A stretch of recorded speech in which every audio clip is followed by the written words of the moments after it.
안녕하세요. 리치만 그릿입니다. 오늘은 우리 구독자분들이랑 제가 작성한 2024년 이 계획을 나누고 계획을 어떻게 세우는 게 좋은지 그런 것들을 공유하려고 합니다. 제가 결혼해서 영원에서 시작해서 어느 정도 자산을 만들었고, 저도 남편도 퇴사, 교사 공무원 그만뒀고, 이렇게 지금은 혼자 이렇게 유튜브 하면서 또 재밌게 지내잖아요. 이게 전부 제가 세웠던 그런 계획의 힘, 기록의 힘이거든요. 그리고 혼자만의 생각하는 시간을 가졌던 그 결과예요. 오늘 제가 작성한 이 계획들 보시고 혼자만의 조용한 시간에 2024년 여러분을 설레게 하는, 또 이루고 싶은 것들, 그런 거를 꼭 한번 작성해 보면 좋겠어요. 그러면 이런 시간들을 통해서 여러분들이 원하는 것들이 그냥 내 머릿속에만, 내 계획 속에만 있는 것이 아니고 진짜 그 현실이 될 거예요. 지나고 나니까 그렇더라고요. 정말입니다. 그래서 여러분들 2024년에도 저랑 즐겁게 함께 하면 좋겠어요. 그래서 오늘 영상이 도움이 되면 좋겠습니다. 저는 새해 목표를 세울 때 영역별로 세워요. 그래야 치우침이 없거든요. 그리고 영역을 또 우선순위를 생각해요. 어떤 거가 가장 먼저인지 그 핵심 영역을 또 고르거든요. 그래서 저는 올해 계획이 일단 1번이 건강이에요. 제가 퇴사하고 나서 2022년에 이제 이 책을 썼잖아요. 그리고 23년에 이렇게 유튜브도 하고, 원래는 투자 공부만 집에서 이렇게 조용히 혼자 하다가 이렇게 새로운 것들을 하다 보니까 제가 얻는 것도 많았지만 건강을 잃었어요.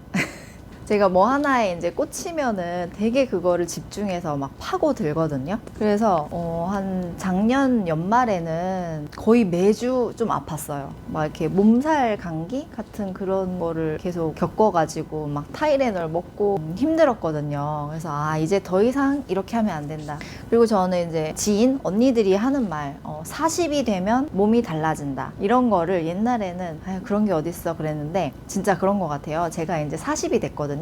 그래서 그런지 하여튼 체력도 좀 좋아지는 것 같고, 올해 저의 1번은요 건강이에요. 그래서 이렇게 저의 건강을 위해서 계획을 세워보았습니다. 제가 그 책을 쓸 때 계속 앉아있다 보니까 살이 쪘었거든요. 한 3, 4kg 쪘었는데 그거를 이제 지금은 다 뺐거든요. 근데 그게 정말 효과를 본 게 간헐적 단식이에요. 그러니까 여러분도 어떤 목표를 세울 때 너무 거창한 것보다 지금 내가 하고 있는 것들 중에서 안 좋은 거 있죠? 그거를 먼저 끊어내는 게 되게 효과적이거든요. 그래서 저는 막 어떤 특별한 걸 하면 힘들잖아요. 뭐 샐러드를 해먹는다, 뭐 시기를 뭐 어떻게 해먹는다, 이게 더 힘들죠, 훨씬. 그냥 저는 그래서 먹지 말자. 근데 현실적으로 저녁을 안 먹으면 힘들잖아요. 그래서 아침을 안 먹어요. 그러니까 간헐적 단식, 공복 기간을 늘리는 거거든요. 하루에 8시간은 먹고 싶은 거 다 먹고 나머지 16시간을 좀 최대한 공복 기간을 유지하는, 그게 이제 간헐적 단식인데, 저는 이게 이제 굉장히 편하고 효과를 봤어요. 그거 이제 계속 유지할 거고, 그다음에 제가 스타벅스 커피빈, 이 바닐라 라떼를 좋아하는데 단 음료가 몸에 굉장히 안 좋대요. 그 액상과당이라고 하더라고요. 그래서 짠 거보다 오히려 단 게 훨씬 안 좋대요, 몸에. 그래서 저는 이거를 이제 많이 줄이고 지금은 이제 아메리카노 위주로 먹기는 하는데, 그래도 가끔씩은 이제 당이 땡기죠. 그래서 그럴 때는 이걸 횟수를 일주일에 2번만 먹자, 이렇게 저 스스로에게 약속을 했습니다. 그리고 이게 제가 몸살에 자주 걸린다고 했잖아요. 그래서 이거는 보약을 먹어야겠더라고요. 그래서 일단 연말에 지어서 지금 먹고 있는데 효과를 보고 있습니다. 근데 이 보약을 좀 더 주기적으로 먹어야겠다고 생각을 하고 있어요. 그 다음이 이제 운동인데, 제가 원래는 그 달리기를 1년 넘게 이렇게 했었는데, 이것도 마찬가지로 제가 이 책을 쓰면서 그 패턴이 망가졌거든요. 그래서 다시 이제 보약 먹어서 좀 기초 체력을 좀 키워놓은 다음에는 이제 다시 달리기를 하려고 해요. 그래서 일단 1번은 저는 건강이 저의 2024년의 핵심 키워드라고 할 수 있습니다. 그 다음에 2번 영역은 나와의 시간. 이것도 제가 지난 2년 동안 많이 놓쳤던 부분이에요. 그래서 이런 거를 다시 한번 회복하는 그런 시간을 가지려고 해요. 나는 뭐 할 때 제일 좋지? 이제 이 생각을 하니까 저는 미술관 가는 거 좋아하고 좀 공연을 보거나 이런 거를 좀 좋아하거든요. 그래서 그런 데를 다시 횟수를 정해서 가야겠다. 그래서 한 달에 한 번 정도는 가자 이렇게 세웠고, 그 다음에 제가 정말 좋아하는 거는 이제 혼자서 다이어리 쓰고 책 읽고 또 막 이렇게 정리정돈하고 이런 거 좋아하거든요. 그래서 그런 것도 좀 더 챙겨보자 이렇게 계획을 작성했어요. 그 다음에 3번 영역이 이제 가족이죠. 가족과의 관계도 또 잘 가져가야 하니까 이런 것도 좀 못했거든요, 최근에. 그래서 이런 것도 좀 챙기려고 합니다. 그 다음에 4번 영역이 이제 일이에요. 근데 저는 이제 여러분들 아시겠지만 그냥 일 안 해도 솔직히 이제 먹고 살 수 있거든요. 남편이랑 둘이 주식 투자를 하기 때문에 그런 상황이고, 어느 정도 금융자산을 많이 만들어 놔서 뭐 일 안 해도 충분히 먹고 살 수 있어요. 근데 사람이 메슬로우 욕구 5단계 아시죠? 거기 이제 제일 위에가 이제 자아실현, 그리고 더 위에는 약간 자기 초월이라고 해서 사람은 뭔가 내가 세상에 좀 의미 있는 일을 하고 있다, 세상에 도움이 되는 사람이다, 또 세상을 더 좋게 만들고 싶다, 이런 거를 되게 추구한다고 해요. 근데 그게 진짜 맞는 것 같아요. 그냥 매일 편하게 노는 것보다 적당하게 이렇게 일이 있으니까 좋더라고요. 그래서 저도 일을 경제적 자유를 잃었기 때문에 그게 저의 어떤 생계 수단이라서 하는 것이 아니고 저의 자아 실현과 그냥 인생의 어떤 비전로 삼아서 이제 하는 거거든요. 그래서 올해는 지금 이렇게 유튜브 하는 거 꾸준히 하자, 이게 또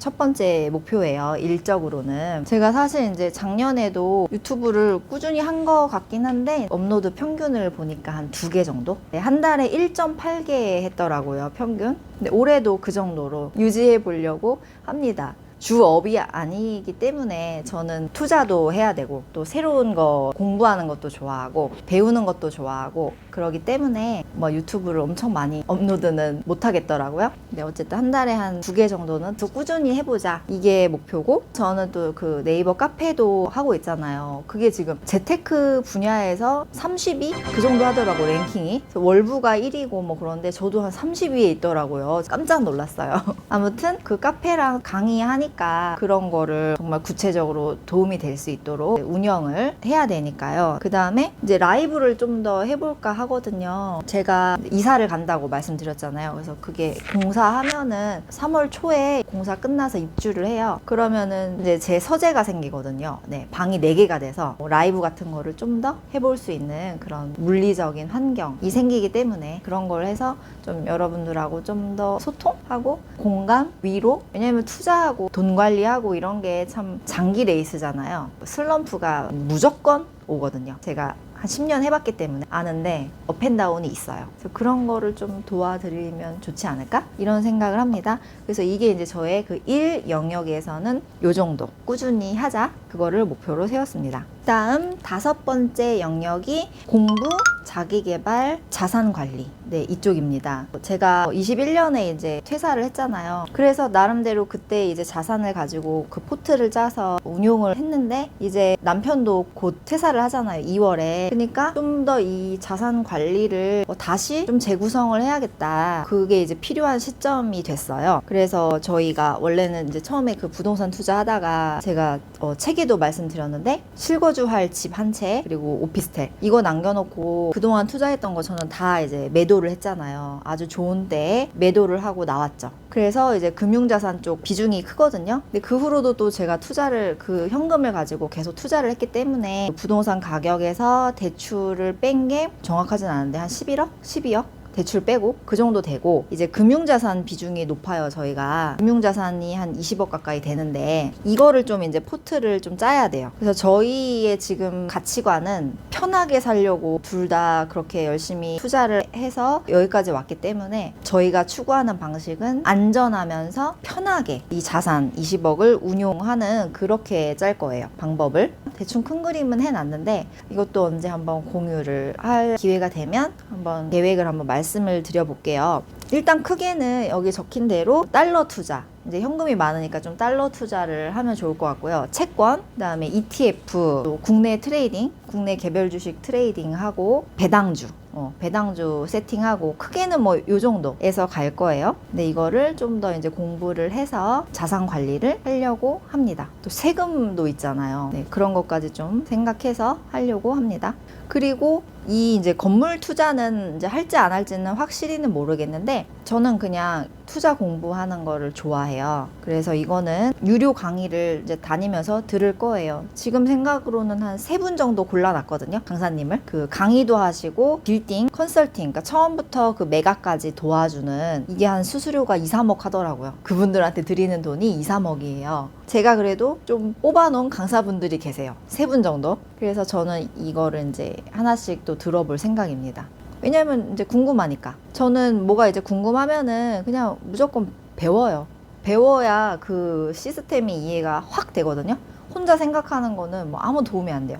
해보지도 않았는데. 그리고 그냥 책만 읽는 거는 또 한계가 있어요. 그분의 진짜 실질적인 노하우는 무조건 강의를 들어야 돼요. 그래서 저는 그 투자 쪽 강의를 또 들으려고 합니다. 그래서 제가 지난 2년 동안 22년, 23년은 이렇게 책 쓰고 블로그하고 유튜브하고 했잖아요. 저 이거 할 때 강의 엄청 들었어요. 2년 동안.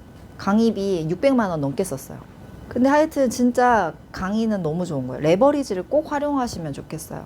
그러니까 우리나라 사람들이 좀 아이러니한 게 우리가 그 고등학생이나 대학생 때까지만 해도 돈 주고 학원 많이 다니잖아요. 그래서 그때까지는 막 그렇게 하는데 이제 성인이 되고 나면은 무슨 강사들을 막 강의팔이라고 하면서 그렇게 강사들을 좀 사기꾼으로 보는 것 같아요.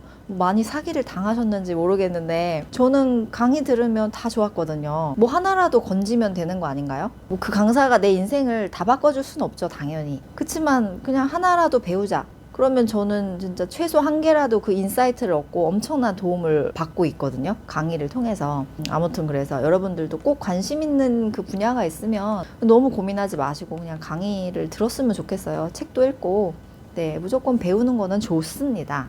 그리고 이제 마지막 영역이 이제 저는 종교가 있어가지고 이런 영역이 있는데 종교가 없는 분들도 이제 많잖아요. 근데 어쨌든 정신적인 영역. 우리 인간은 몸만 있는 게 아니고 이 정신이 있잖아요. 감정도 있고 정서적인 것, 또 영적인 것 그런 부분이 인간한테는 있잖아요. 그런 부분도 좀 이렇게 잘 관리를 해주셨으면 좋겠어요. 스스로의 정신을 위해서, 감정을 위해서. 그래서 보통은 이제 명상 같은 거 많이 하시죠. 그리고 좀 읽으면 마음이 편해지는 그런 독서, 뭐 인문학, 철학 이런 독서라든지 뭐 산책을 한다든지 내 영혼을 좀 맑고 깨끗하게 그렇게 돌볼 수 있는 그런 것들도 꼭 하셨으면 좋겠어요.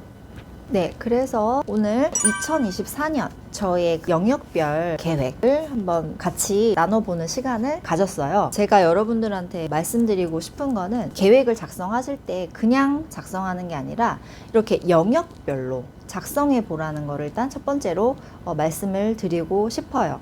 그래서 영역이라고 하면은 첫 번째 영역은 건강이고요. 그 다음 두 번째 영역은 관계예요. 인간은 사회적 동물이잖아요. 그래서 이 관계 영역이 굉장히 중요한데 이 관계라는 거는 또 두 가지로 나눌 수 있거든요. 나와의 관계. 내가 좋아하는 것들을 하고 또 내 영혼을 쉬게 해주고 나를 풍성하게 해주고 나의 내면을 그런 관계가 필요하고 그 다음은 또 다른 사람과의 관계도 필요하죠. 근데 일단은 이제 가장 중요한 거는 가족이고 뭐 나의 친구, 나의 동료 뭐 이런 사람들과의 그 관계를 어떻게 정립해 갈 것인가 계획이 필요하고요. 세 번째로는 일이죠. 우리가 이 일은 뭐 떼어놓을 수 없잖아요, 살면서. 그 다음 네 번째는 나를 위한 공부, 나를 위한 자기개발 그런 시간을 또 확보를 하셔야 돼요. 그리고 다섯 번째로는 자산 관리. 이것도 굉장히 중요하거든요. 그래서 요거까지 5가지 영역에 대해서 너무 많은 계획은 또 작성하지 마세요. 그러면 하다가 지치니까 몇 가지씩만 작성을 해 보시고요. 그리고 이 영역에서도 또 우선순위를 정하면 좋아요. 이 핵심 영역을 여러분들이 정하세요. 그래야 다른 게 흐지부지 돼도 그 영역은 사수할 수 있잖아요. 그러면 올해는 이거 하나는 잘했구나. 또 이렇게 성취감. 뿌듯함을 또 얻을 수 있거든요. 그래서 영역별로 계획 세워보시고 5가지 영역 중에서 나의 올해 핵심 영역 한두 개까지도 한번 정해보는 그런 시간을 가지셨으면 좋겠어요. 그래서 다음 시간에는 이렇게 우리가 계획을 작성했잖아요. 근데 이게 그냥 흐지부지 이렇게 되지 않고 정말로 내 인생에서 이거를 달성해서 내 인생이 조금이라도 나아지게 하는 그 방법, 그런 또 꿀팁들이 있어요. 그래서 그런 거를 한번 공유를 해볼게요. 왜냐면 저도 옛날에는 이렇게 맨날 계획을 세우고 못 지켰거든요. 항상 작심삼일의 사람이었어요. 근데 어느 순간 제가 이 몇 가지 꿀팁을 인생에서 깨닫고 적용을 하니까 정말 그 계획을 결과로 이뤄내는 그런 사람이 됐거든요. 그래서 그런 저의 노하우, 그런 것들을 한번 알려드리고 싶어요. 그래서 저의 영상이 오늘 도움이 되면 좋겠습니다. 그래서 여러분들 모두 정서적으로, 경제적으로 모든 그 영역이 풍요로워지는데 제가 도움이 되면 좋겠어요. 여러분들 행복하시고요. 건강하세요. 또 다음 영상에서 만나요. 감사합니다.